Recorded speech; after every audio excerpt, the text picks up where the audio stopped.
Alright everyone, welcome back to the channel for the next installment in our weekly news update, where we take a look at the latest happenings in the six-scale world.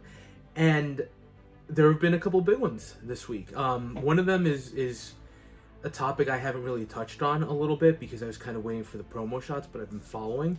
And the other was a bit of a surprise to me, at least. So without much more preamble, let's just get into it. So we'll start with news, which there's not much to discuss. But Hot Toys did post this picture, and I don't even remember what the name of the character is. But it does look like they're continuing on with that League of Champions video game license. And they're going to be releasing a second figure. So I think this tease does a couple of things, right? It lets you know that the original release they had wasn't a one-off, that they are pursuing the license. And my understanding is there are a ton of figures for this license. So depending on how it performs from a sales perspective, I think it gives Hot Toys a lot of options in terms of issuing new characters as they go, and it's a license that gives them a lot of longevity down the road, especially if other IPs are decreasing a little bit. It's something that Hot Toys could definitely look into. I'm personally not interested in the IP. The way I collect, and I think you've noticed that, is if I'm a fan of the property, like Marvel, like Star Trek, like Harry Potter, and so on, that's what kind of draws me into the figures. And even if a figure looks cool, like these do, it takes a lot to get me to just pick up a figure because it looks awesome. I still do it now and then, but mostly I gravitate towards the IP. So while I think these look amazing and have a lot of potential, not for me. But I do like what it means for Hot Toys in terms of them branching out to other licenses, especially in light of Marvel and Star Wars kind of slowing down a little bit. I don't expect that Hot Toys will slow down, but it is an evolution of them, and I like to see that they're not staying stagnant with that. And actually their announcement today kind of showcases that as well.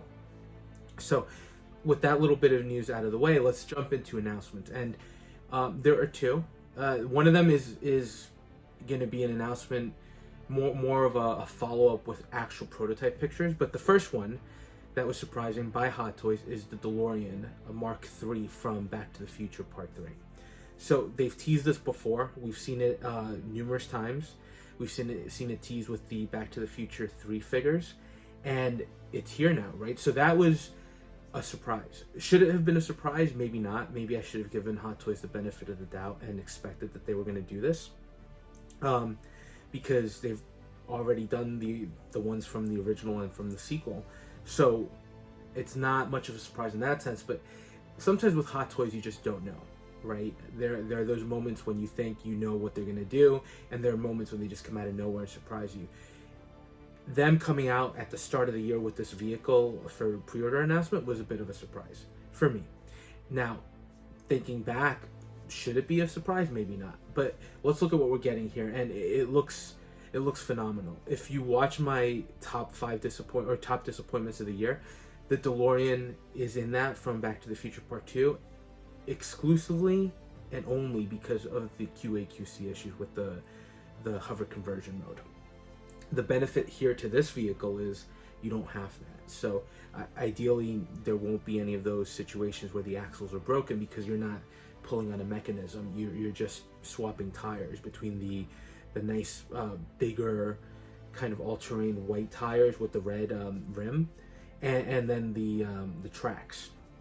Now the only thing I'm unsure about, in the pictures they do show that the track version is on actual railroad tracks, so I'm curious if you're going to get that as a diorama piece that is going to come with the package. There's nothing on the description that indicates that it does. So that's just a little point of clarification. I almost feel like it has to in order for those tires to sit well, right? The railroad tires. But an amazing package. I like the unique aspects of it, right? The tires are the first. The box at the front of the hood of the DeLorean are the second. It looks great. And if you had the Back to the Future 3 figures, I think it's an easy pickup for you. I'm extremely happy with the DeLorean from Back to the Future Part 2. It's a beautiful, gorgeous, massive piece, right? Again, the only issues I had were the QA/QC. So I have no doubt that Hot Toys is going to knock it out of the park with this Back to the Future 3 version. For me, it's going to become a question of would I want it? Of course I want it. It looks great. And it's Hot Toys. And it's from one of the best movie trilogy out there, right? The Back to the Future series is phenomenal. Am I going to get it? I don't know. It's definitely not going to be a day one pre-order. I'm going to keep an eye on it. But now this is where planning has to come in, because it is such a big piece that's going to take up some real estate, right? I have the tumbler that I still need to take out of the box. I have the 22 Batmobile from Jazz Inc. I have like 2 payments left, so that'll be coming in soon. I am tempted to get the Jazz Inc. 89 Batmobile, which we're going to talk about next. So that's 4 big vehicles right there, right? The 89, the Delorean Mark II, the Tumbler, and the 22 Batmobile. So where could I fit a 5th 6-scale vehicle? And I don't know, right? So before I pull the trigger on that, I think I have to do some thoughts. And I don't know if I've shown you. I might throw up the picture of at least one corner of the room. So this back wall is all going to be Module cases. And then the wall that I'm actually in, where I do my filming, is actually going to extend down with Module cases as well. And I'm trying to get the DF-120s for the vehicles. I'll put in a snapshot of what it looks like, which I got courtesy of Module case when we were planning it. But I just don't know where I'm going to fit those vehicles in particular. So I do have to do a little planning on that aspect.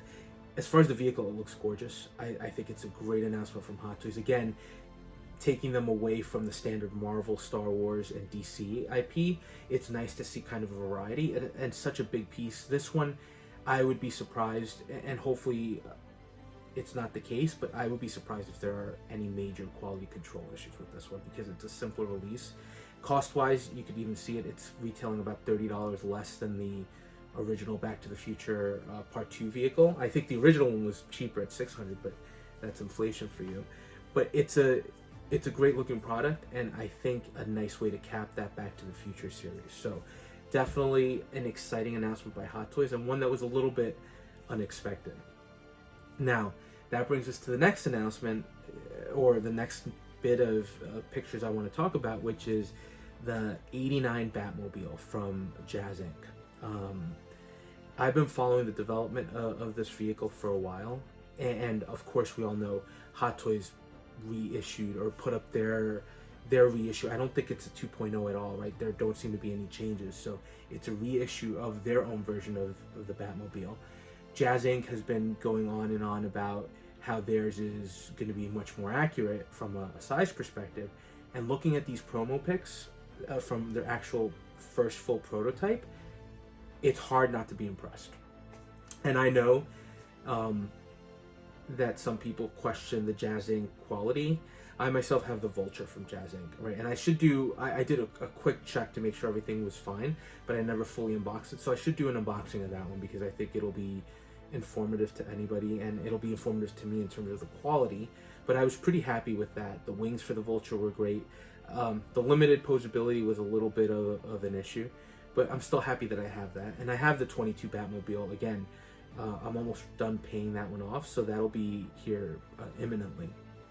So I'm very excited to have those. The 89 Batmobile is iconic, right? And I regret passing on the original. I think that was back again when I was trying to stay away from bigger pieces because I was in such a limited space. Now that I have the space, I'd love to have that vehicle. And the question was, do I go for the Hot Toys or do I go for the Jazz Inc?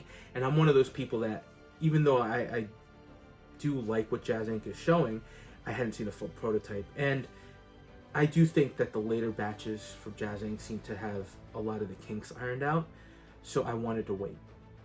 Seeing these proto shots in full kind of finished product, and I know it's not the full product because he's still making tweaks, but seeing a close to finished or what we can expect, it's impressive. And seeing the scale and the sheer magnitude of this next to a Hot Toys 89 Batman, it's impressive. It's hard not to be impressed. Sticker shock notwithstanding, right? I know at $1,400 it's not at all cheap, or more than that, plus your shipping. So it's not an easy decision to make. pre-orders will close. I think he extended them to January 14th. So today's the 12th.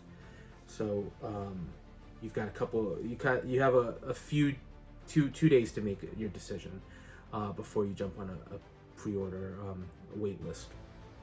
So I'm pretty sure I'm going to order this. I just can't imagine passing on it, and it looks really good. Now, if I get the 22 Batmobile and the quality is not up to what I expect for the cost, I may then cancel it, and lose that NRD.